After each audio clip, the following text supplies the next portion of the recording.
Good morning and welcome to Fellowship Church Online. My name is Ross, and if this is your first time checking out FC Online, we're so glad you're here.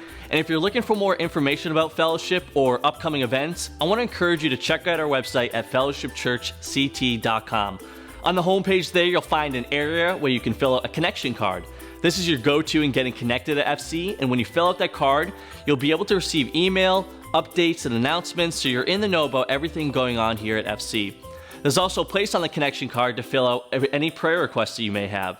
Our pastors and leaders would love to pray for you. Fill one out today. We would love to know that you were here. We'd like to thank all of you that are giving regularly to Fellowship. Your giving allows us to continue our programs here at FC, as well as continue to be a blessing to others locally and around the world. Each Christmas season, we like to encourage everyone to consider giving their greatest gift this Christmas towards our Christmas offering. Our Christmas offering is a commitment to give above and beyond our regular giving. And when you give to this year's Christmas offering, you'll be giving towards the following projects. Number one is the support in the construction of a second Hope Center in San Jose, Costa Rica. The second is our benevolence fund, which helps those who are in need financially within our church community.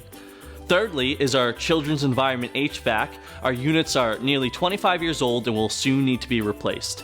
And finally, number 4 is debt reduction towards our mortgage here at Fellowship Church. You can find more details about our Christmas offering by going to our website. And if you'd like to give today, you can do so through our website or on our app or by texting Fellowship CT to the number 833-245-6507. Thank you so much for your generosity and continue praying about this year's Christmas offering. That's it for me. Thank you for your time. Enjoy the rest of the service.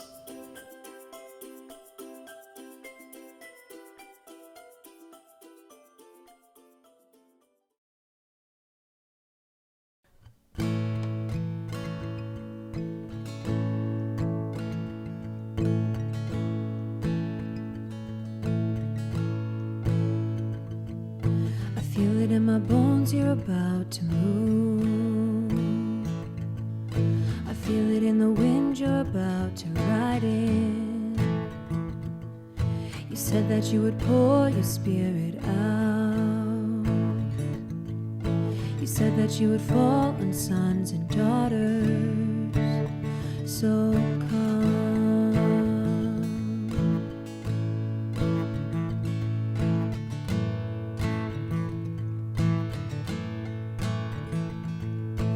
Feel it in my bones, you're about to move.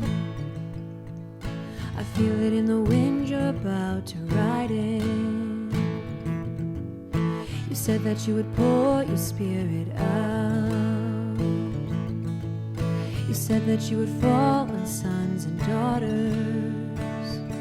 So let the rain come drench us in love, and let your glory rush in like a flood.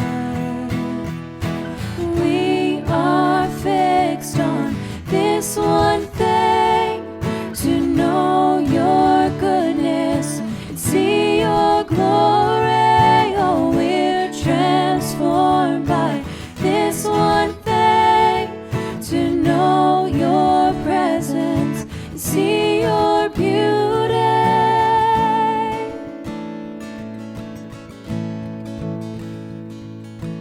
I can see it now, your kingdom come. I can hear it now, the sounds of heaven. You said that if we ask, we'll receive. So we are asking for a greater measure. So like the rain, come drench us in love. Let your power rush in like a flood. And we are fixed on this one thing, to know your goodness and see your glory. Oh, we're transformed by this one thing, to know your presence and see your beauty.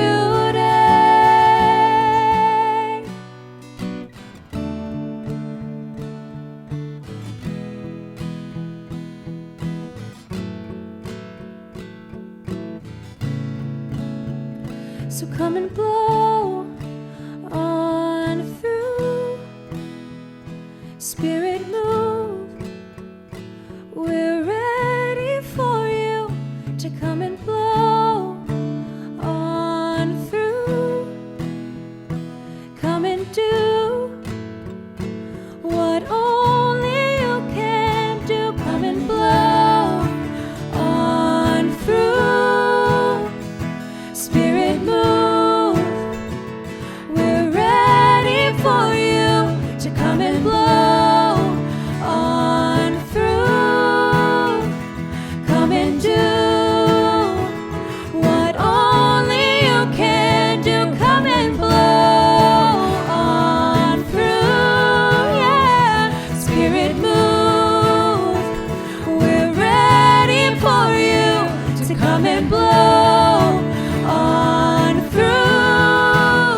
Well, I love this time of year, and I hope that you do too. And as we move into the Christmas season, I want to ask you this question.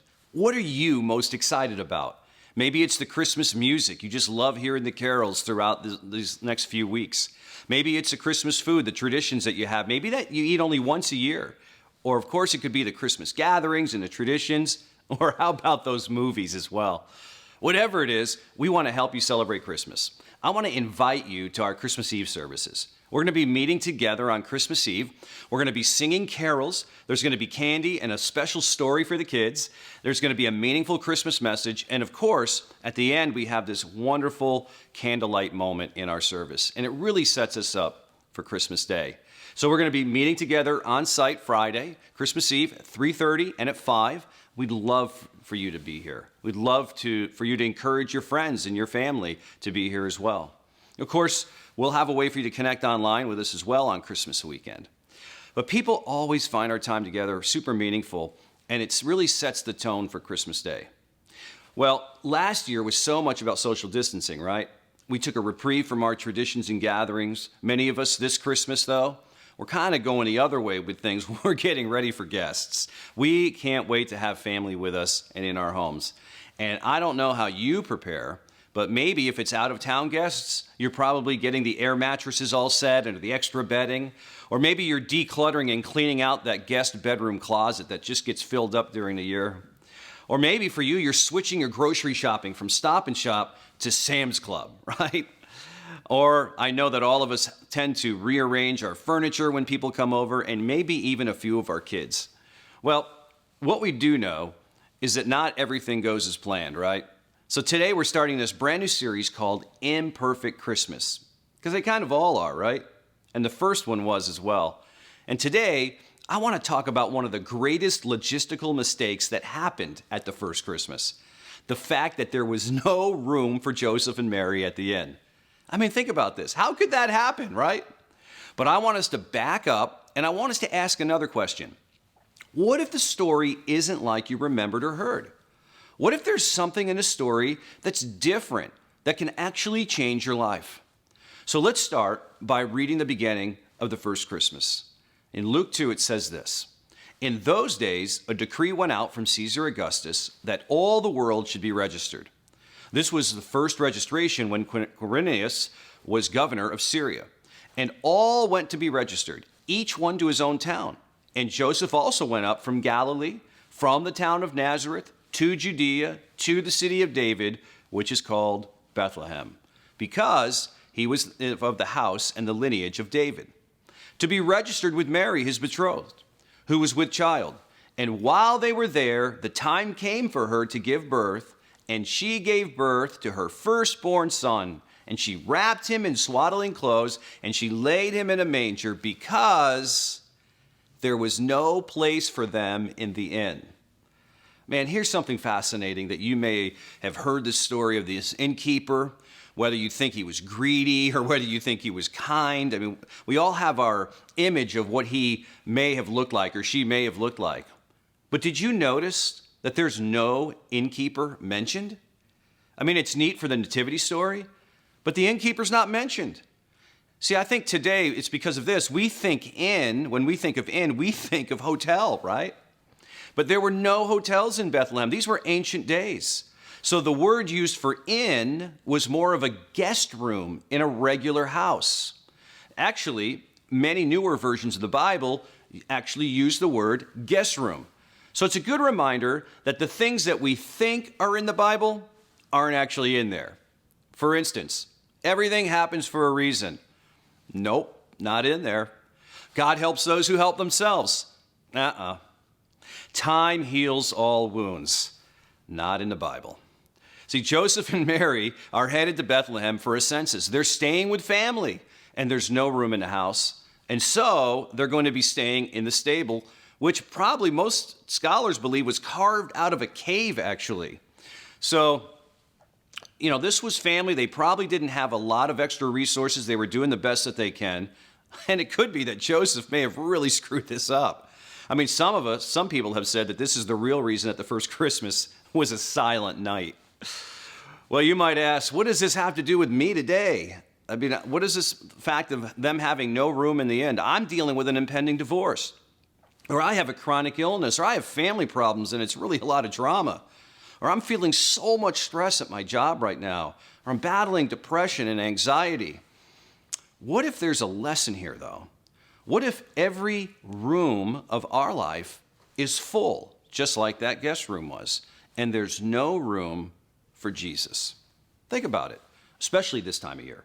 Our calendar is full, and our checkbooks are usually empty, right?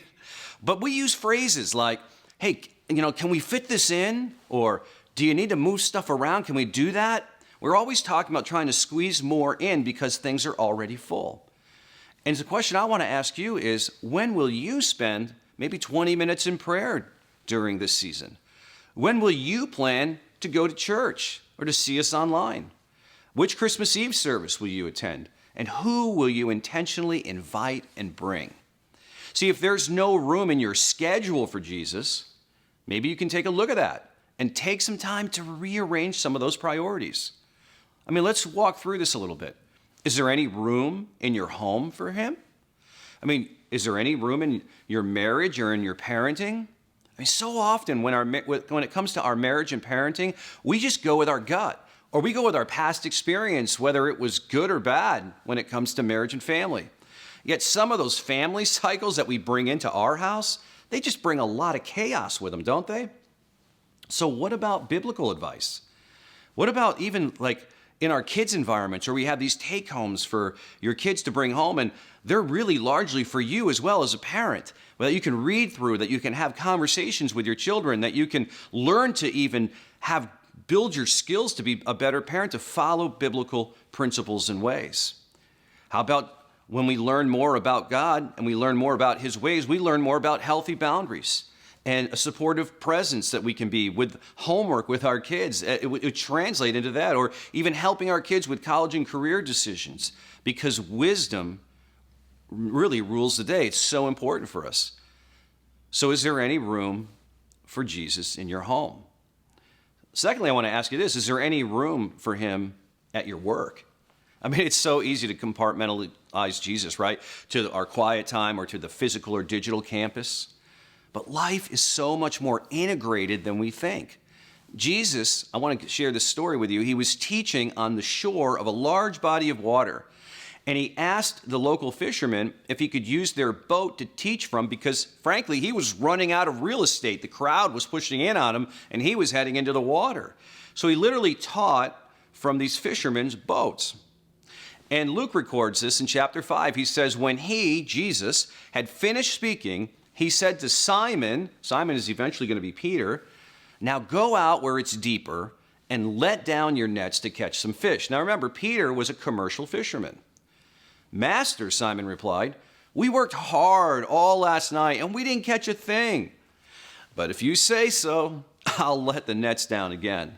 And this time, their nets were so full of fish that they began to tear. And a shout for help brought their partners in on the other boat, and soon both boats were filled with fish and on the verge of sinking. And so what I want to ask you with this is, what's in your boat? So your boat in this event would be anything you have that allows you to make a living. It's your career. It was Peter's and his friends' careers. That boat is what they used to make a living. So what is it in your life, in your career, that you need to invite Jesus into? Because when they did, he made all the difference. Think about it. Do you invite Jesus and his values into your job? Are you an example to your coworkers? Do you model kingdom values like loving God and others, or humility, or joy for others' achievements, or even simplicity and faith? I mean, do you pray for your coworkers or your boss or your employees? Christmas reminds us that Jesus isn't just an additive for your life. He's meant to transform your life, your whole life. So is Jesus your leader, or are you telling him how to follow? Is he merely just a good luck charm, or is he your Lord? Is there any room for him in your life? More than just in the emergencies. Are you inviting him to lead you through your calendar, through the Christmas season, through your relationships, and even through your financial decisions? this Christmas season. See, there may not be an innkeeper in the original story. Whoever it was, they didn't just say, oh, there's no room. They redirected Mary and Joseph to where they could go, and they tried their best to make it work.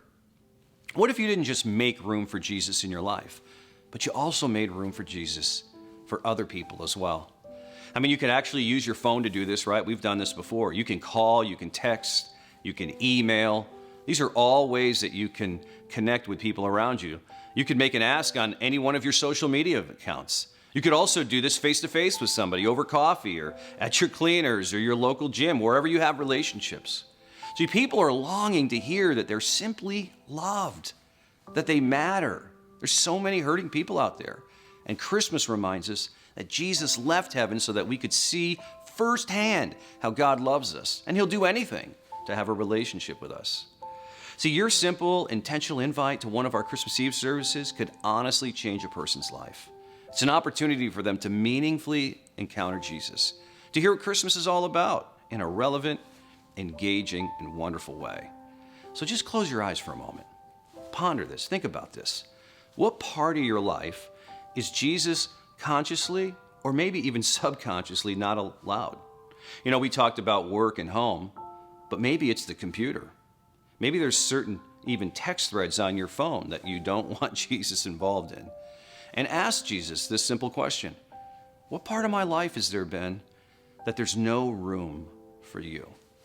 Have you invited him into your inner world, your anxieties and fears, your worries and your feelings? I mean, so much of our lives are really lived on those shallow surfaces, right? Talking about sports and weather. But have you asked him to show you the truth and expose the lies that you've for so far too long believed? Lies like you're not enough, you're not smart enough, pretty enough, handsome enough, tall enough, whatever it is. Jesus, you might pray, I want you in charge of my whole integrated life. Maybe you know someone who really needs some encouragement. I know a lot of people who do. Maybe you can pray, God, put somebody on my heart right now who I need to connect with, to invite, and to have a great conversation with.